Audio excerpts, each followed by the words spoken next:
காங்கிரஸ் தாவேகா கூட்டணிக்கு வந்துட்டாங்க. அடுத்தது என்னன்ற கேள்வி வந்துருச்சு. ஏற்கனவே விஜய் விக்கிரவாண்டி மாநாட்டில் சொன்ன மாதிரி அமைச்சரவையில இடம் கொடுப்பாரா இல்லையா அப்படின்ற கேள்விகளை முன்வைக்கிறாங்க. ஒரு தரப்பு வந்து ரொம்ப ஸ்ட்ராங்கா சொல்றாங்க, விஜய் சொன்னதை நிச்சயமா செய்வாருங்க. காங்கிரஸுக்கு அவங்க எண்ணிக்கையை பொறுத்து எத்தனை இடங்கள் கொடுக்கணுமோ அதை விஜய் முடிவு பண்ணி அறிவிப்பாரு.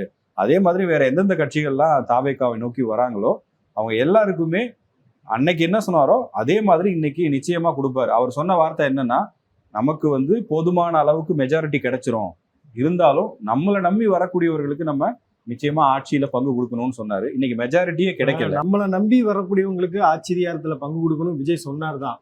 அவங்க நம்பி எப்ப வந்தாங்கன்றது இருக்கு இல்லையா? இப்போ உங்களுக்கு வந்து தேர்தலுக்கு முன்பே நீங்க ஒரு ப்ரீ போல் அலைன்ஸ்ல நீங்க வந்திருந்தீங்க அப்படின்னா நிச்சயமாக ஹானர் பண்ண வேண்டியது அப்படின்றது விஜயுடைய கடமை. அது எல்லாருமே அக்செப்ட் பண்ணிப்பாங்க. பட் இந்த நேரத்துல வந்து உங்களுக்கு விஜய் அதை அக்செப்ட் பண்ணிப்பாரா அப்படின்னு பார்த்தீங்கன்னா எனக்கு அதில் நிறைய கேள்விகள் இருக்குது அப்படின்னு நான் நினைக்கிறேன். காங்கிரஸே வந்து அவர்களுடைய வேகத்தெல்லாம் பார்க்கும்போது அவங்க அமைச்சரவையில் பங்கு கொடுப்பாங்க அப்படின்றதுக்காக வந்தது போல தெரியல.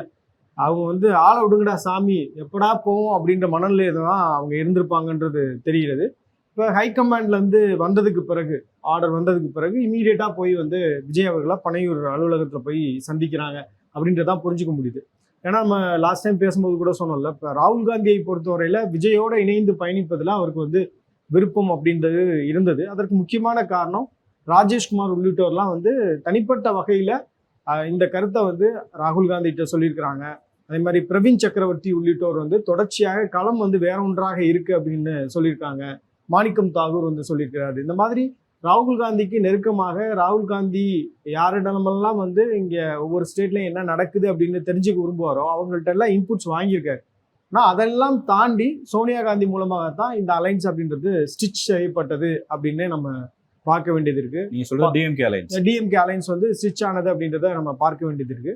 ஸோ அது வந்து மக்கள்கிட்ட எடுபடலை, இல்லை மக்கள் வந்து அவங்களுக்கு ஆதரவாக தீர்ப்பு வழங்கலை அப்படின்றது தான் இதில் இருக்கக்கூடிய விஷயம். நான் உங்களுக்கு திமுக 59 இடங்கள்ல தான் வெற்றி பெற்றிருக்கிறது. ஒரு ஆட்சி அதிகாரத்தில் இருந்த கட்சி சிட்டிங் முதலமைச்சரே தோல்வி அடைந்திருக்கிறார் அப்படின்றத பார்க்க முடியுது. தாவேகா 108 இடங்கள்ல வெற்றி பெற்றிருந்தாலும் அவங்க வந்து 71 இடங்கள்ல வந்து 2ஆம் இடத்தை பிடிச்சிருக்காங்க அப்படின்றத பார்க்க வேண்டியது இருக்கு. அதில் ஒரு 8-9 தொகுதிகள் பார்த்தீங்கன்னா லெஸ் தென் 1000 votes வந்து லூஸ் பண்ணியிருக்காங்க. ஸோ இந்த தேர்தலை பொறுத்தவரையில இது விஜய்க்கான மேண்டேட் தான், மக்கள் கொடுத்தது அப்படின்றது விஜய் முதலமைச்சர் ஆகணும் அப்படின்றதுக்கான ஒரு தேர்தல் தான். இப்போ காங்கிரஸ் என்ன மாதிரியான ஒரு கண்டிஷன் வச்சிருப்பாங்க, இல்லை வந்து ஒரு காமன் மினிமம் ப்ரோக்ராம் போட்டிருப்பாங்கன்னு நான் நினைக்கிறேன்னா, இப்போ காங்கிரஸை பொறுத்தவரையில் அவங்களுடைய ஒன் ஆஃப் த டிமாண்ட் என்னன்னு பார்த்தீங்கன்னா லோக்கல் பாடி எலெக்ஷன்ஸில் வந்து எங்களுக்கு வந்து அதிக பிரதிநிதித்துவம் கொடுக்கணும் அப்படின்றது. ரெண்டாவது லோக்சபா எலெக்ஷன்ஸில் எங்களுக்கு வந்து நாங்கள் கேட்கக்கூடிய தொகுதிகளை கொடுக்கணும் அப்படின்றது. இப்போ ராகுல் காந்தியை பொறுத்தவரையில் அவர் வந்து ஸ்டேட்டை தாண்டி லோக்சபா ராஜ்யசபாவில் அவருக்கான அந்த ஆதரவை வந்து பெருகக்கூடிய ஒரு இடத்துக்கு அவர் வந்து போறாரு. ஆதரவை கூட்டணும் அப்படின்றதான் அவங்களுடைய நோக்கமாக இருக்கு. ஸோ இப்போ நான் என்ன பார்க்குறேன் அப்படின்னா, மேபி அமைச்சரவையில் இடம் கொடுக்காம ராஜ்யசபா எம்பி ஒன்று காலியாக போகுது. சிவி சண்முகம் வந்து மயிலம் தொகுதியில் சட்டமன்ற உறுப்பினராக தேர்வு செய்யப்பட்டிருக்காரு.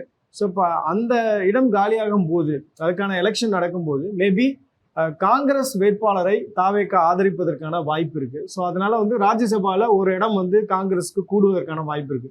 இப்போ நீங்கள் வந்து விஜய் வந்து முதல் முறையாக அவர் வந்து முதலமைச்சர் ஆகிறார், சட்டமன்ற உறுப்பினர் ஆகிறார். அவரோட வந்து 103-104 எம்எல்ஏக்களுக்கு வந்து இதுதான் முதல் அனுபவம் அப்படின்னு சொல்றாங்க. சட்டமன்றத்தை இப்போ தான் அவங்க பார்க்க போறாங்க அப்படின்றப்ப அந்த இடத்துல வந்து ஆல்ரெடி ஒரு பழக்கப்பட்ட ஒரு நபர், ஒரு இன்ஃப்ளூயன்ஷியலான ஒரு நபர் வந்து மாற்றுக் கட்சியிலேருந்து அமைச்சராக நிச்சயமாக தாவேகா விரும்பாது அப்படின்னு தான் நினைக்கிறேன். இதையும் காங்கிரஸ் தலைமை அண்டர்ஸ்டாண்ட் பண்ணியிருப்பாங்கன்னு தான் எனக்கு தோணுது. நேற்று பார்த்தீங்கன்னா கேசி வேணுகோபால் பேசும்போது கூட என்ன சொல்றாருன்னா, மக்கள் வந்து விஜய்க்காக வாக்களித்திருக்கிறாங்க, தாவேக்காக வாக்களித்திருக்கிறாங்க. ஸோ அதை வந்து நம்ம அக்செப்ட் பண்ணணும் அப்படின்றத அவர் வந்து சொல்றாரு. அப்போ இந்த டிமாண்டை வைப்பதற்கான வாய்ப்பு இல்லை. காங்கிரஸுக்கு ப்ரையாரிட்டி உங்களுக்கு வந்து பாஜக உள்ள வந்துடக்கூடாது, நேரடியாகவோ மறைமுகமாகவோ தாவேக்காவை ஆதரிச்சு அவங்க வந்து இந்த கவர்மெண்ட்டை ஃபார்ம் பண்ணிடக்கூடாது அப்படின்ற ஒரு முடிவுல தான் அவங்க இமீடியட்டா போறாங்க. நீங்க இந்த மாதிரியான ஒரு பாயிண்ட் ஆஃப் வியூ சொல்றீங்க. எனக்கு என்ன தோணுதுன்னா, 2 பேரும் கூட்டணின்னு சொல்லிட்டாங்க. இது லோக்சபா ராஜ்யசபா லோக்கல் பாடி வரையும் இதுதான் ஸ்டாண்ட் அப்படின்னு சொன்னதுக்கு அப்புறமா அந்த ராஜ்யசபா இடம் காலியாகுது. காலியாகிற இடத்துல தாவேக்காவே அவங்களுடைய ஸ்ட்ரென்த்னு பார்க்கும்போது 108 எம்எல்ஏக்கள் இருக்காங்க. அவங்களுடைய ஆதரவோடு தாவேக்காவை சேர்ந்த ஒரு ராஜ்யசபா உறுப்பினர் போனாலும் அவர் காங்கிரஸுக்கு ஆதரவான நிலைப்பாட்டோடு தான் அங்கே இருக்க போறாரு. ஏன்னா காங்கிரஸ் இங்க அவங்கள சப்போர்ட் பண்ணோம்னா இவங்க அங்க சப்போர்ட் பண்ண வேண்டிய ஒரு தேவை இருக்கு. அப்படி இருக்கும்போது ஒரு 108 எம்எல்ஏக்களுடைய ஆதரவை கொடுத்து ஒரு ராஜ்யசபா உறுப்பினரை காங்கிரஸ்க்கு கொடுப்பாங்களான்ற கேள்வி ஒண்ணு. ரெண்டாவது, எப்பயோ வரப்போற லோக்கல் பாடி எலெக்ஷன், 2029 வரப்போற நாடாளுமன்ற தேர்தலில் எங்களுக்கான இவ்வளவு இடங்கள் கொடுங்கிறத அவங்களும் ஒரு நம்பர் சொல்லி கேட்க முடியாது, இவரும் கன்ஃபார்ம் பண்ண முடியாது. ஏன்னா இன்னும் விஜய் நம்பி எவ்வளவு பேர் வருவாங்கன்னு தெரியாது, இது எவ்வளவு பெரிய அலையன்ஸ் ஆக போகுதுன்னு தெரியாது, இன்னும் வரப்போற மாதங்கள்ல அரசியல்ல என்ன வேணாலும் நடக்கலாம். அப்படி இருக்கும்போது ஒரு இமேஜினரி நம்பரை எப்பயோ நடக்க போற எலெக்ஷனை வச்சு அவங்க கன்வின்ஸ் ஆவாங்கன்னு எனக்கு தோணலை. என்னை பொறுத்த வரைக்கும் 2 ஆப்ஷன் தான். ஒன்னு, காமன் மினிமம் ப்ரோக்ராம் அடிப்படையில் நீங்க எந்த வகையிலும் பிஜேபி ஆதரிக்க கூடாது, பிஜேபி கொண்டு வரக்கூடிய சட்டங்களை ஆதரிக்க கூடாது, என்டிஏ அலையன்ஸ் பார்ட்னர்ஸா இருக்கக்கூடிய யாரையும் கூட்டணியில சேர்க்கக்கூடாது. இது ஒண்ணு மட்டும். ரெண்டாவது, அவங்க இடஒதுக்கீடு அல்லது சமூக நீதி சார்ந்த ஏதாவது டிமாண்ட்ஸ் வைக்கலாம். அந்த மாதிரியான டிமாண்ட்ஸ் இருக்குமே தவிர வேற ஒரு டீலை வச்சு இந்த போஸ்ட்போல் அலையன்ஸ் சீல் பண்ணிருப்பாங்க. தேர்வு செய்யப்பட்டு இருக்கக்கூடிய 5 எம்எல்ஏக்கள் இருக்காங்கல்ல, எலெக்ட் ஆயிருக்காங்கல்ல, ஸோ இப்போ இவங்கள 2 பேரை அமைச்சராக்கணும் அப்படின்ற ஒரு கோரிக்கையை காங்கிரஸ் வச்சாலும், ஸோ அந்த மாதிரியான கோரிக்கையை அந்த 5 சட்டமன்ற உறுப்பினர்களும் அக்செப்ட் பண்ணிப்பாங்களா அப்படின்றது ஒரு பெரிய கேள்வி. அங்கேயும் ஒரு ட்ராமா கிரியேட் ஆகிறதுக்கான வாய்ப்பு இருக்கு. ஏன்னா காங்கிரஸ் கட்சியை பொறுத்தவரையில ஒரு சுதந்திரமான ஒரு கட்சி, கட்டற்ற சுதந்திரம் அங்கே இருக்கு அப்படின்றத பார்க்க வேண்டியது இருக்கு. இப்போ ஒரு ராஜ்யசபா ஒரு 3வது நபருக்கு கொடுக்கும்போது அங்கே எந்த பிரச்சனையும் வராது அப்படின்றது. இப்போ நீங்க சொன்ன மாதிரி உங்களுக்கு பாஜகவை நேரடியாகவோ மறைமுகமாகவோ ஆதரிக்காமல் தாவேகா இருக்கணும் அப்படின்றதே காங்கிரஸ் வைக்கக்கூடிய ஒரு டிமாண்ட் தானே. ஸோ அதே மாதிரி பார்த்தீங்கன்னா காங்கிரஸை பொறுத்தவரையில இந்த எலெக்ஷனை மையப்படுத்தி அவங்க இந்த அலைன்ஸ்குள்ளே போனது மாதிரி எனக்கு தெரியல. ஏன்னா இல்லைன்னா உங்களுக்கு இனி வரக்கூடிய லோக்கல் பாடி எலெக்ஷன்ஸு, அதே மாதிரி உங்களுக்கு லோக்சபா எலெக்ஷன்ஸ், ராஜ்யசபா எலெக்ஷன்ஸ் இப்படிலாம் மென்ஷன் பண்ணியிருக்க மாட்டாங்க. ஸோ அவங்களை பொறுத்தவரையில இனி வரக்கூடிய நாட்களில் தாவேக்காவோட தான் நம்ம ஒரு லாங் டிராவல் பண்ண போகிறோம் அப்படின்றத டிசைட் பண்ணிட்டாங்க. இப்போ இந்த இந்தியா அலைன்ஸ் அப்படின்ற அந்த கான்செப்டே இல்லை, இந்தியா அலைன்ஸ்ன்ற கான்செப்டே இனிமேல் கிடையாது அப்படின்றது காங்கிரஸ் திமுக கூட்டணியிலேருந்து வெளியேறியதன் மூலமாக நமக்கு உறுதியாக தெரிய வருகிறது. அப்படின்றப்ப உங்களுக்கு அதற்கான வாய்ப்புகள் இல்லைன்னு தான் நினைக்கிறேன். அமைச்சரவை கேட்டெல்லாம் ஒரு டிமாண்ட் வச்சு காங்கிரஸ் தாவேக்காவை ஆதரிக்கக்கூடிய நிலைக்கு போயிருக்க மாட்டாங்க. இப்போ காங்கிரஸ்ட ஒரு 20 இடம் இருக்கு, ஒரு 15 இடம் இருக்கு அப்படின்னா கூட உங்களுக்கு தாவேக்காட்ட இந்த டிமாண்ட் எங்களுக்கு ஒரு 3 அமைச்சரவை கொடுங்க அப்படின்னு கேட்பதற்கு ஒரு வாய்ஸ் அப்படின்றது கரெக்டா இருக்கும். இப்போ அவங்கள்ட்ட ஒரு 5 உறுப்பினர்கள் தான் இருக்காங்க. இந்த 5 உறுப்பினர்கள் போக மீதி 6 உறுப்பினர்களுடைய ஆதரவு அப்படின்றது தேவைப்படுகிறது. எனக்கு தெரிஞ்சு கம்யூனிஸ்ட் கட்சிகள் எல்லாருமே ஆதரிப்பாங்க அப்படின்னு தான் தோணுது. ஏன்னா டி ராஜா இப்ப பேட்டி கொடுத்துருக்காரு, அவரும் கூட நாங்கள் பரிசீலனை பண்றோம் அப்படின்னு சொல்லியிருக்கிறாங்க. ஸோ ஒரு பாசிட்டிவான ஒரு ஃபீட்பேக் தான் இருக்கு. இப்போ விசிகாவை பொறுத்தவரையில நீங்க ஆஃப் த ரெக்கார்டா பேசிட்டு இருந்த மாதிரி அவங்க அவுட் சைட் சப்போர்ட் கொடுப்பதற்கான வாய்ப்பு அப்படின்றது அதிகமா இருக்கு அப்படின்னு நினைக்கிறேன். என்ன இருந்தாலும் அந்த 11 தேவைப்படக்கூடிய நம்பர்ஸ் அரைவ் பண்ணிடுவாங்க. ஆல்ரெடி 5 வந்துருச்சு, நீ 6 தான் இருக்கு. இப்போ இவங்களுடைய ஒற்றை நோக்கம் என்னவா இருக்கும் அப்படின்னா, பாஜக உள்ள வந்துடக்கூடாது, பாஜக ஆதரிக்கக்கூடிய கட்சி உள்ள வந்துடக்கூடாது அப்படின்றது தான். அதிமுகவை பொறுத்தவரையில அங்க நிறைய பெர்ஸ்பெக்டிவ் சொல்றாங்க. அதிமுகக்குள்ளே சிவி சண்முகம் ஸ்பிளிட் பண்ண போறாரு அப்படின்லாம் சொல்றாங்க.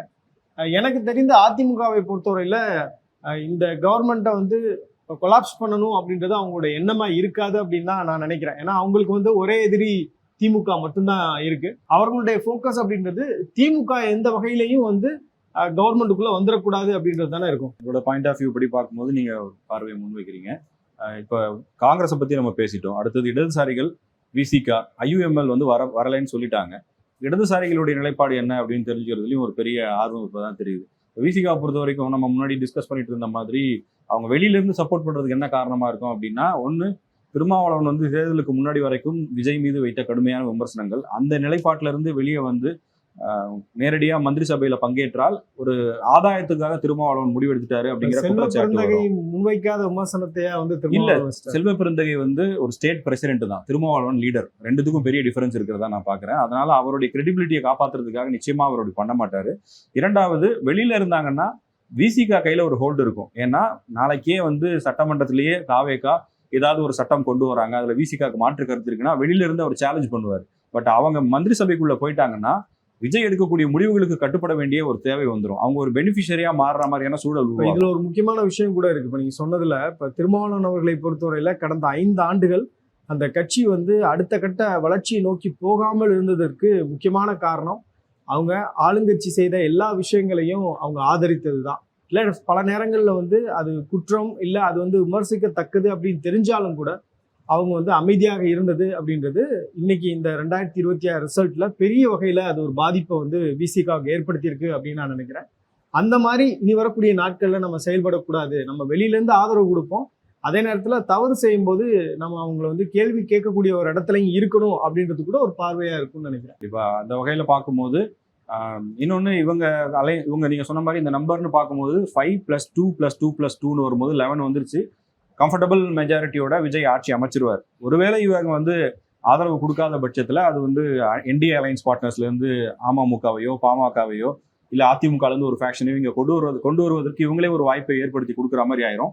அதனால அந்த இடத்தை நோக்கி இவங்க போக அந்த மாட்டாங்க. விமர்சனத்தையும் வந்து திமுக உள்ளிட்ட கட்சியில் வைக்க முடியாதுன்னு நினைக்கிறேன். எங்களுடைய ஃபர்ஸ்ட் ப்ரிஃபரன்ஸ் அப்படின்றது மதச்சார்பற்ற கட்சிகளை தான் நாங்க வந்து அணுகணும் அப்படின்ற ஒரு பாயிண்டையும் தாவேக்கா வைப்பதற்கான வாய்ப்பு இருக்கு. நீங்க எப்படி பாக்குறீங்க? பாமக வந்து ஒருவேளை உள்ள வருவதற்கான வாய்ப்பு இருக்கா? ஏன்னா வந்து கரூர் துயர சம்பவத்துக்கு பிறகு பாத்தீங்கன்னா 2 பேர் வந்து விஜய்கிட்ட பேசினாங்க அப்படின்னு சொன்னாங்க.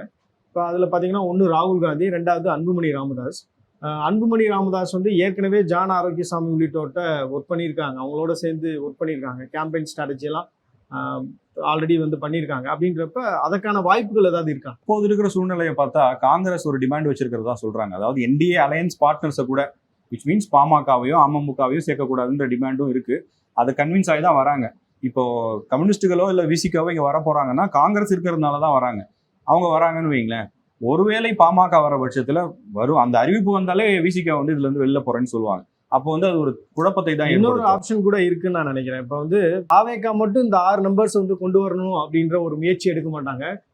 காங்கிரஸும் எடுப்பாங்க அப்படின்னு தோணுது. ஏன்னா காங்கிரஸ் வந்து மதச்சார்பற்ற கூட்டணியாக இது இருக்கணும், தொடரணும் அப்படின்றதான அவங்களுடைய முயற்சி. அப்படின்றப்ப ஐ திங்க் ராகுல் காந்தியும் தேவையான அந்த விஷயங்களை முன்னெடுப்பார் அப்படின்றதையும் பார்க்க வேண்டியது இருக்கு. ஏன்னா இப்போ நீங்கள் உங்களுக்கு 2 பேர் எக்ஸ்ட்ராவாக தேவைப்படுறாங்க. 6 நம்பர்ஸ் தேவை. இப்போ கம்யூனிஸ்ட் கட்சியெல்லாம் வந்துட்டாங்க அப்படின்னா உங்களுக்கு வந்து இன்னும் கூடுதலாக 2 நம்பர்ஸ் அப்படின்றது தேவைப்படுகிறது. அந்த 2 நம்பர்ஸை வந்து எப்படி தாவேக்காவால் எடுக்க முடியுன்ற கேள்வி இருக்குல்ல. அந்த இடத்துல வேற வழியே இல்லை. அவங்க வந்து என்டி அலைன்ஸ்ல இடம்பெற்ற கூட்டணி கட்சிகள்கிட்ட தான் ஆதரவு அப்படின்றது கேட்க வேண்டிய சூழல் வரும்.